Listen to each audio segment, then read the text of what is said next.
saya sedang praktek dari pukul jam 8 sampai jam 14 siang. Ibu, bolehkah perkenalkan diri terlebih dahulu? Nama saya Erina. Nah, Ibu biasa dipanggil dengan apa? Erina aja. Ibu Erina, bagaimana kabar hari ini, Bu? Alhamdulillah baik. Apakah semalam tidurnya nyenyak? Sedikit nyenyak sus. Bagaimana sarapannya, banyak atau tidak, Bu? Lumayan banyak. Apakah ada keluhan yang lain? Tidak. Saya melihat Ibu tampak merenung dan sedih. Saya di sini untuk mendengarkan dan membantu Ibu. Jika Ibu merasa nyaman, Ibu bisa menceritakan apa yang membuat Ibu merasa seperti ini. Mungkin dengan Ibu menceritakan masalah yang Ibu alami bisa menjadi lebih tenang. Saya akan menjaga kerahasiaan cerita Ibu dan hanya akan membagikannya kepada tim medis yang lain. Apakah Ibu setuju untuk berbicara dengan saya? Setuju sus. Untuk tempatnya, Ibu mau di sini apa di mana?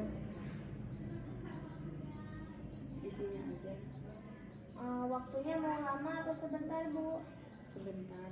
Bagaimana kalau 15 sampai 20 menit? Apakah Ibu bersedia? Bisa dulu sus. Ya. Baik Ibu, saya siap mendengarkan cerita Ibu. Saya di sini untuk membantu Ibu merasa lebih baik. Kita bisa mulai dengan berbicara tentang apa yang sedang Ibu rasakan. Saya merasa hidup ini tidak ada artinya lagi.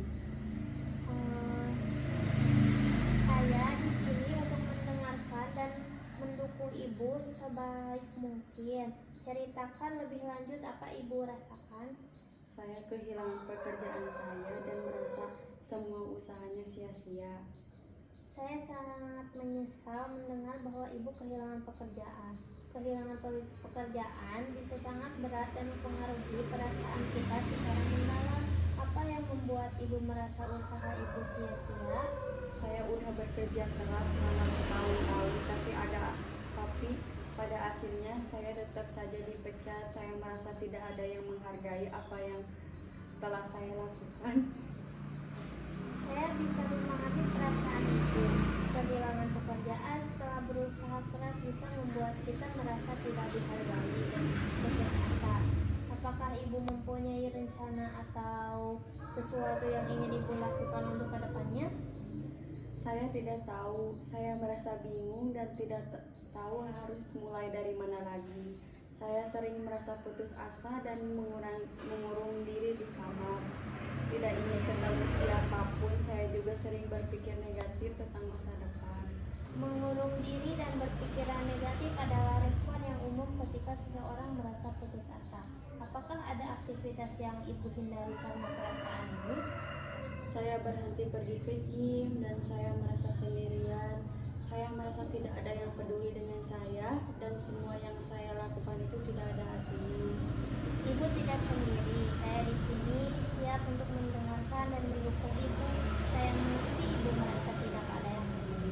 Dari sudut pandang saya, ada banyak orang yang peduli pada Ibu, termasuk keluarga Ibu yang sering menelpon untuk menanyakan keadaan Ibu. Mungkin mereka peduli, tapi saya tidak ingin membebani mereka. Bagaimana biasanya Ibu mengatasi situasi sulit? Apakah ada cara yang pernah Ibu coba untuk cukup membantu? Saya biasanya suka menulis diary, tapi sekarang saya tidak melakukan lagi. Menulis diary adalah salah satu cara yang efektif. Mari kita coba mengembangkan kebiasaan ini. Apakah yang biasa Ibu tulis dari jurnal itu? Saya menulis tentang perasaan saya dan hal-hal yang terjadi dalam hidup saya. Itu sangat baik. Menulis bisa membantu Ibu mengurangi perasaan dan melihat masalah dari perspektif yang berbeda. Saya akan mendukung Ibu untuk memulai menulis lagi. Selain menulis, kita juga bisa mencoba aktivitas lain seperti berjalan-jalan atau berolahraga. Bagaimana pendapat Ibu tentang itu? Saya bisa mencoba berjalan-jalan di taman. Bagus. Berjalan-jalan bisa membantu Ibu merasa lebih baik secara fisik dan mental. Mungkin ibu juga biasanya mengembangkan aktivitas ini dengan menulis diari tentang pengalaman berjalan-jalan ibu. Menulis bisa membantu ibu mengekspresikan perasaan, sedangkan berjalan-jalan membantu ibu merasa lebih baik secara fisik dan mental. Mungkin ibu juga bisa menggabungkan aktivitas ini dengan menulis diari tentang pengalaman berjalan-jalan ibu. Menulis bisa membantu ibu mengekspresikan perasaan, sedangkan berjalan-jalan bisa membantu ibu merasa lebih segar. Apa menurut ibu keuntungan dan kerugian dari masing-masing metode tersebut? Iya, saya tertarik untuk mencobanya. Saya pikir itu bisa menjadi rutinitas yang baik untuk membantu saya merasa lebih baik setiap hari. Bagus sekali ibu. Saya senang ibu tertarik untuk mencoba. Saya akan mendukung ibu dan kita bisa mendiskusikan perkembangan ibu pada kunjungan berikutnya. Jangan ragu untuk berbagi pengalaman ya ibu. Bagaimana perasaan ibu sekarang setelah kita berbicara dan merencanakan beberapa langkah ke depan? Bagaimana perasaan ibu sekarang setelah kita berbicara dan merencanakan beberapa langkah ke depan? Saya senang sus, merasa lega. Saya melihat ibu lebih tenang dibandingkan tadi. Merencanakan untuk mulai berjalan-jalan lagi adalah langkah positif. Saya juga melihat ibu lebih terbuka dalam berbicara tentang perasaan ibu. Sekarang coba ibu ulangi lagi bagaimana cara untuk menenangkannya dan mempertimbangkannya beberapa aktivitas baru yang telah kita bicarakan tadi. Jalan-jalan, menggambar, menulis diari. Wah, bagus sekali ibu. Ibu bisa melakukannya dengan baik.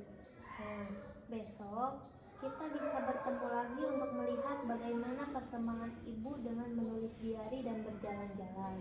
Selain itu, jika ibu merasa siap, kita bisa mencoba berbicara dengan salah satu teman ibu tentang perasaan ibu.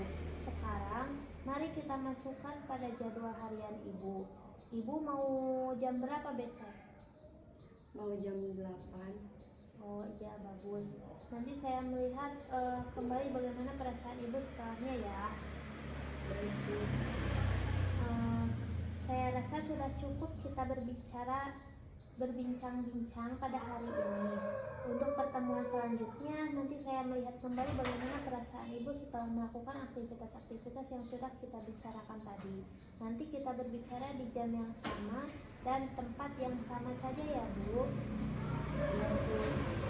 Ya, saya akan selalu ada di sini untuk mendengarkan dan mendukung ibu. Jika ibu merasa perlu berbicara lagi atau butuh bantuan tambahan, jangan ragu untuk menghubungi saya ya. Ingat bahwa ibu tidak sendiri dalam perjalanan ini. Kami semua di sini untuk membantu ibu. Saya akan memastikan ibu memiliki informasi kontak saya. Jika ibu butuh dukungan lebih lanjut, sampai jumpa dan semoga hari ibu lebih baik. Assalamualaikum ibu. Waalaikumsalam. Selamat pagi. Perkenalkan, nama saya Erina Nursimawati Mansur, dari mahasiswi dari Universitas Muhammad Tasikmalaya. Kalau boleh tahu, nama Mbak siapa? Saya Sekar. Apakah benar Mbak dari keluarga Mbak Sinta? Iya. Bagaimana tidur Mbak semalam? Apakah nyenyak? Bagaimana kabar Ibu hari ini? Agak nyenyak. Saya kurang baik. Baiklah, Bu, bagaimana kalau kita berbincang-bincang lebih lanjut tentang kesehatan Mbak yang bertujuan agar Mbak bisa lebih mengetahui tentang upaya-upaya dan persiapan apa saja yang akan Mbak lakukan untuk mengatasi masalah kesehatan yang Mbak alami, sehingga seiring dan berjalannya waktu, kesehatan Mbak bisa kembali normal. Iya, boleh. Selama 30 menit ke depan kita akan berbincang-bincang apa yang sedang Mbak rasakan agar kita bisa saling mengenal. Menurut Ibu bagaimana? Boleh.